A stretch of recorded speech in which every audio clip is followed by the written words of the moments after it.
네, 2022년 5월 6일 이정훈입니다. 지난해 북경 동계올림픽은 강행했던 중국이 항주 아시안게임은 돌연 무한연기했습니다. 중국에 코로나가 만연하고 있는데 그 와중에 대한민국이 창안한 위대한 데모, 우리 주사파 민노총이 만들었던 K데모가 중국에 상륙한 걸로 보입니다. 오늘 중국 관영 매체들은 일제히 올해 9월로 예정된 항주 아시안게임을 연기한다고 보도했습니다. 그리고 6월 달에는 성도죠, 성도. 청도에서 열릴 예정이던 하계 유니버시아드 대회도 연기한다고 했습니다. 언제 다시 열리겠다는 보도는 없습니다. 추후에 발표하겠다는 겁니다. 지금 왜 이렇게 되느냐? 항저우는 한 180km 정도 상하이에서 떨어졌습니다. 서울에서 대전 정도 거리가 되나요? 중국에도 우리의 KTX 같은 고속철이 있습니다. 제가 타봤는데 우리나라 고속철은 2명 앉잖아요. 거기는 3명, 2명씩. 약간 더 폭이 넓습니다. 속도는 약간 더 느리죠. 그 고속철을 타면은 상하이에서 항주까지 50분간에 달릴 수 있습니다. 상하이에 워낙 코로나가 유행하니까 항저우 아시안게임을 무산 연기한 걸로 보입니다만 그게 아니라 올해 11월 시진핑 중국 주석이 3년임에 들어갑니다. 3년임을 결정하는 중국 공산당 대회가 열릴 예정이기 때문에 그 이전에 어떻게 하든 코로나 확산을 막아서 이 코로나로 인한 중국의 시위 상황을 잠재우기 위해서 연기한 걸로 무한 연기하려고 봅니다. 지금 중국 상하이 상황은 코로나로 인해서 상하이가 봉쇄를 당했습니다. 40일 가까이 되고요. 매일 4,000명이 넘는 확진자가 나오고 있습니다. 근데 이 확진자 수가 봉쇄할 정도면 심각해서 확 늘어야 되는데 그렇게 확 늘지도 않거든요. 그래서 숫자를 줄이고 있구나. 중국의 통계 조작은 유명합니다. 예를 들어 상하이 남쪽 같은 경우에는 여름에 굉장히 무덥습니다. 사람이 너무 더우면 일을 못하죠.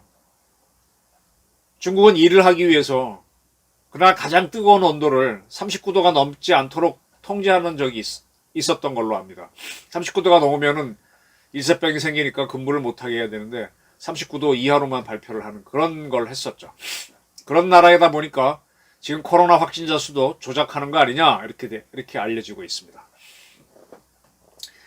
아마 11월에 중국 공산당 대회는 연기하지 못할 겁니다. 그 연기하게 되면은 시진핑이 3년임을 못하기 때문에 이거는 열 거고 그 다음에 그리고 난 다음에 아시안게임을 하든지 말든지 그렇게 갈 거죠. 결국은 국제적인 약속인 아시안게임보다도 국내 정치가 더 중요하다. 중국은 글로 간 걸로 보입니다. 중국은 참 특이한 나라입니다.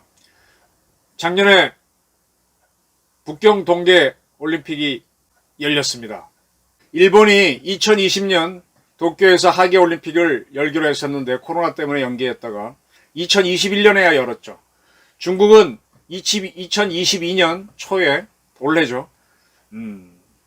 베이징에서 동계올림픽을 열려고 돼 있었습니다. 근데 중국이 역시 코로나가 심각했기 때문에 이거를 연기하는 거 아니나 그랬더니 그때는 부득불 밀어붙였습니다.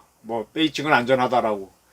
그렇게 해서 자신했던 중국이 정작 조금 세계적 관심이 떨어지는 아시안게임을 앞두자 이걸 항저우에서 열리고 한 거를 돌연 연기했습니다. 그러면 북경 동계올림픽 한 것도 억지로 한 거고 견디지 못해서 이번에 2022년 항주 아시안게임은 뒤로 미루는 걸로 보입니다. 지금 중국은 굉장히 심각한 언론 탄압이 이루어지고 있습니다. 정부를 비판했던 지식인들은 계속 잡혀 들어가고 있습니다. 중국 홍콩에서 나오는 사우스 차이나 모닝포스트에 따르면은 지난해 5월 광둥성 광주에서 인권운동가 왕 아이중이 싸움을 했다는 문제로 체포됐는데 그는 지금 1년 가까이 재판도 받지 않은 상태에서 감옥에 갇혀 있다라고 합니다. 또 다른 중국 인권운동가인 어우 바오평은 국가전백 혐의, 내란 혐의로 구속된 상태입니다. 그는 홍콩 민주화 시위를 지지하는 사진을 온라인에 올렸고 시진핑 사진에 먹물을 뿌린 그리고 난 다음에 정신병원에 감금된 여성을 지지한 발언을 했다는 혐의로 국가전백 혐의로 구속돼 있습니다. 심각하죠. 이런 게 전복 혐의입니까? 이런 식입니다. 그리고 기자 출신인 로 창핑이라는 친구가 중국에서 만든 짱진호라는 영화가 있습니다. 짱진호는 우리 한경남도 장진에 있는 대일 항쟁기 때 일본이 만든 호수입니다. 1950년, 51년 넘어가는 그 해 겨울 유엔군과 대한민국 국군이 북진을 했죠. 그때 장진호 쪽으로 미 해병대 1사단이 올라갔는데 중국군이 그쪽으로 내려오면서 밀어냅니다. 굉장히 엄혹한 추위에서 전투를 치렀습니다. 미 해병대 1사단이 굉장히 많이 고생을 했는데 이 중국군은 이쪽에 1개 군단 이상을 풀었죠. 걔네들도 굉장히 많이 숨지고 희생을 입었습니다. 이거를 가지고 중국은 항미 원조 1950년 6.25 전쟁을 미국에 대항해서 조선, 북한을 도와준 전쟁이다라고 자랑을 하면서 장진호라는 영화를 만들어서 막 퍼뜨렸는데 이때 롤 창핑은 중국 사람들은 이 전쟁이 정의로웠는지 반성하지 않고 있다. 모래조각 부대가 상부의 훌륭한 결정을 의심하지 않은 것 같다. 모래조각 부대, 한심한 부대란 얘기죠. 하도 그때 많은 인해 전술로 중국군이 죽었는데 그냥 시키는 대로 따라했다. 뭐 그런 비판을 했습니다. 그럼 그가 지금 체포돼서 재판을 받고 있죠. 이런 식으로 꽉꽉 틀어막고 있습니다. 작년에 2021년 7월은 중국 공산당 창립 100주년이었는데 그때 중국은 중국 당국이나 공산당을 비판하는 온라인물은 2만 개 이상 삭제한 적이 있습니다. 자, 지금 세계 3대 독재 국가라고 할 수 있는 러시아하고 중국, 북한도 아마 그럴 걸로 보이는데 상당히 조용한 시위가 퍼지고 있습니다. 러시아에서는 우크라이나에서 벌어지고 있는 지금 러시아가 침공을 했지만 러시아 군인들이 많이 희생이 되고 있죠. 상당한 몇만 명이 숨진 걸로 알고 있습니다. 사단급 이상이 전멸했는데 러시아군 탱크 1000여 대가 지금 파괴됐으니까 거기에 4명만 타고 있어도 무슨 4000명이 되죠. 많이 죽었습니다. 그러다 보니까 이제 이런 것들이 보도 통제로 모스크바 사람들은 잘 정확하게 모르는데 사람들이 이걸 은연중에 인터넷이라든지 이걸 다 보고 있죠. 그래서 그들이 쓰는 돈이 루블한데 루블화에다가 전쟁 반대, 지금 전쟁이 일어났다 등을 써가지고 서로 유통시키면서 서로 알고 있고 대학생들은 대자보를 붙이고 있습니다. 반전 시위를 벌이고 있는 거죠. 중국에서도 역시 코로나로 인해서 상하이를 봉쇄하다 보니까 또 중국 공산당 100주년 원래 또 시진핑 3연임 취임이 있다 보니까 굉장히 통제를 합니다. 그래서 중국에서 유행하는 말이 상유 정책, 하유 대책. 상유, 윗상자, 있을유자. 위로 정책, 우리 정책을 세운다 할 때 정책이 있으면 하유, 아래로는 있다. 뭐가? 대책이 있다. 무슨 말인가 하면 정부 당국이 정책을 만들면 아래로는 빠져나가는 방법을 만든다. 이런 뜻입니다. 그러니까 니들이 뭘 하든 간에 우리는 언론 자유를 그리고 정보를 유통시키면서 중국의 독재에 저항한다. 이런 뜻이죠. 지금 상하이에선 이런 시위가 있었습니다. 그 4월 15일 중국 홍콩의 명보와 대만의 자유시보가 보도한 바에 따르면 상하이의 푸동 지역에 있습니다. 푸동 신구 주민들이 대낮에 지금 아파트를 봉쇄하고 있는데 그걸 돌파하고 나와서 격리 해제를 요구하는 시위를 벌였고 그 동영상을 유포시켰었습니다. 또 다른 영상에서는 역시 푸동 신구에 있는 아파트 단지에서 경찰하고 대치하다가 끌려가는 주민들 동영상이 돌았습니다. 이 푸동 지구는요, 저도 한번 가봤지만은 상당히 상하이에서도 잘 사는 중산층이 아닙니다. 부유층이 사는 동네입니다. 이 부유층들이 시위를 하고 있습니다. 그래서 중국에서는 지금 지식인들이 대항을 하고 있고 대학생들이 대항을 하고 있습니다. 이건 우리로 얘기하면 1987년 6월 사태하고 비슷합니다. 그 이전까지의 시위는 대학생들이 벌이는 시위였다면 87년도 6월 사태 시위 때는 넥타이를 맨 중장년층이 직접적으로 참여하지 않았지만 그 대학생들의 박수를 치면서 지지를 했었습니다. 중산층이 움직이는 시위였죠. 중국이 그런 단계로 가는 것 같습니다. 그리고 이제 주영기 총리하고 시진핑이 짝을 이루다가 주영기가 이커창으로 바뀌었죠. 주영기는 상대적으로 시진핑의 장기 집권에 반대했었는데 지금 주영기를 재평가하는 시민사회에서 운동이 일어나고 있습니다. 이렇게 장기간 상하이 지역이 봉쇄되어 있다 보니까 어떤 운동이 일어난가 하면은 아파트 지역의 주민들이 베란다에 전부 나와갖고 소뚜껑 양재기 들고 나서 두드린 겁니다. 숟가락으로. 뭐 칼로 두드리게 되고 밥 달라고 밥 달라고. 지금 생필품이 없습니다. 다 봉쇄를 해놓으니까. 아니 뭘 제공해주면서 봉쇄를 해야지. 그냥 중국은 밀어붙이는 겁니다. 그리고 이제 중산층 부유층이 사는 동네니까 빔 프로젝트 있지 않습니까? 그거 갖고 TV 보는 분들 많은데 확대해서 빔 프로젝트를 이용해서 밤에 베란다에서 쏘면은 그 건너편 벽에 비춰집니다. 거기에 우리는 물자가 필요하다라는 글자를 비춥니다. 네, 아주 강력한 데모를 간접적으로 하는 것이죠. 이런 식으로 상하이 시위가 매우 커지고 있습니다. 포스터도 뿌려지고 있고요. 그리고 이제 여러 가지로 이제 이런 것들을 동영상으로 올리거나 하게 되면은 중국이 그걸 막고 있는데 그걸 막기 위해서 이런 포스터를 만들어 돌릴 때 무슨 시위라는 단어를 빼고 음악제라는 포스터를 만들어 올립니다. 검열을 피하기 위한 거죠. 지금 우리도 지금 저같이 이제 유튜브 하는 사람들이 지난 선거 끝나고 최근까지도 그랬습니다. 똑같은 동영상인데 저한테 올리면 노란 딱 찍고 다른 분한테는 안 걸려요. 그래서 참 희한하다 그러는데 뭐 구글이 AI로 했다는데 AI가 과연 문재인 정부의 눈치를 안 받는지는 알 수가 없죠. 그보다 더 심한 일들이 지금 여기서 벌어지고 있다는 겁니다.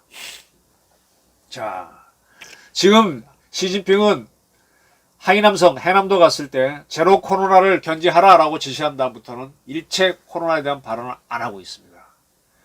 2020년 우한에서 코로나가 막 크게 나왔을 때 시진핑과 이커창은 현지를 방문했는데 지금은 상하이에는 절대 나타나지 않고 있습니다.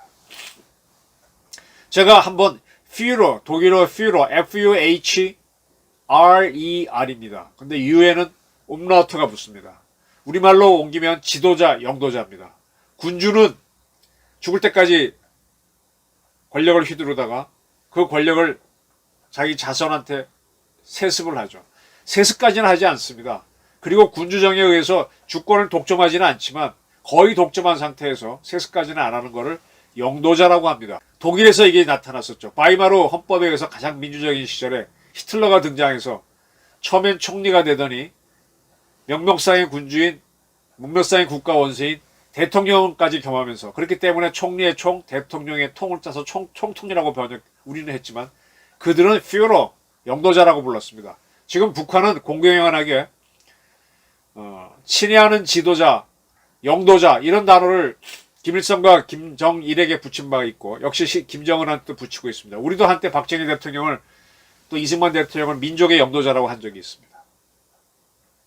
이렇게 국가가 고가정으로 가다 보면은 군주정으로 돌아가기는 당장 뭐하니까 퓨러가 나와서 민주정을 해치는데 그게 바로 히틀러였던 거고 우리나라에서도 민주화되는 과정에서 이승만 퓨러, 박정희 퓨러 그 다음에 있었습니다. 그걸 우리가 다 무너뜨리고 전두환 이후로부터는 단임을 결정하는 실행하는 민주국가로 갔습니다.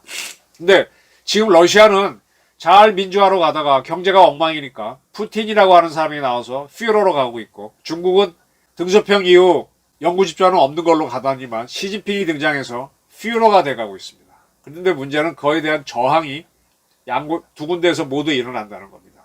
지금 푸틴은 우크라이나에 쳐들어갔다가 굉장히 스트레스를 받고 있죠. 근데 본인은 더 전면전을 하겠다고 버티고 있습니다. 퓨러의 모습을 보입니다. 시진핑은 3년임을 들어가면서 상하이 봉쇄에 그치지 않고 항저우 아시안게임을 무한 연기, 하계 유니버시아드 대회도 성도의 하계 유니버시아드 대회도 무기한 연기시켜버렸습니다. 그렇다면 지금 3대 세습을 하고 있는 북한은 어떨까요? 북한은 지금 핵미사일을 만들어서 점점 결사옹위를 하면서 자기네들 권력을 강화하고 있는데 거기도 위험할 겁니다. 자, 우리 민주당 정권 검수완박을 추진해서 아주 대단하게 한 번도 경험하지 못한 나라를 만들고 있는데 그들의 뒷받침이 되는 세력이 5.18 광주 세력이죠. 자, 5.18에서 나온 노래 중에 유명한 게 님을 위한 행진곡입니다. 이 님을 위한 행진곡, 이 K데모가 알게 모르게 민노총이 코로나 속에서 시위를 벌였었죠. 태극기 부대도 벌였습니다. 그때 노영민 씨는 태극기 부대가 한 거에 대해서는 살인자라고 공격을 했었는데, 이런 코로나 속에서의 시위를 중국 상하이 주민들이 따라합니다. K데모가 중국에 상륙했습니다. 이 K데모가 그 전에 우리 님을 위한 행진곡이 홍콩 시위 현장에서 불려졌는데 언젠가는 상하이에서 불려질 수도 있겠죠. 이 K데모를 중국에 상륙하도록 더 밀어붙여야 되겠습니다. 그리고 북한에 상륙시켜서 북한의 김일성대학, 김책공대 학생들이 님을 위한 행진곡을 부르면서 독재 따도 파쇼 타도 하면서 김정은을 쳐야 되죠. 그 전에 중국 대학생들이 시진핑을 쳐야 합니다. 어떻습니까? 코로나를 이용한 장기 독재. 우리는 지금 운 좋게 문재인 정권이 임기가 다해서 내일 모레면 끝납니다만 중국은 그걸 못하는 퓨러의 국가로 가고 있다 보니까 워시안 게임까지도 연기하는 이런 상황을 만드는데, 자, 이제는 독재를 깨야죠. 중국이 흔들려야 북한이 흔들리고, 그래야 우리가 통일 기회를 만든다. 우리 광주에서 자랑하는 그 민주화 운동이 진짜 성과가 있으려면 5.18 운동가들이 이 K데모를, 자랑스러운 K데모를 북한에 수출해야 된다. 중국에 상륙시켜야 된다. 오늘의 주제는 이겁니다. 경청해 주셔서 감사합니다. 퓨러는 반드시 전복시켜야 됩니다. 특히 북한에 있는 퓨러는. 감사합니다.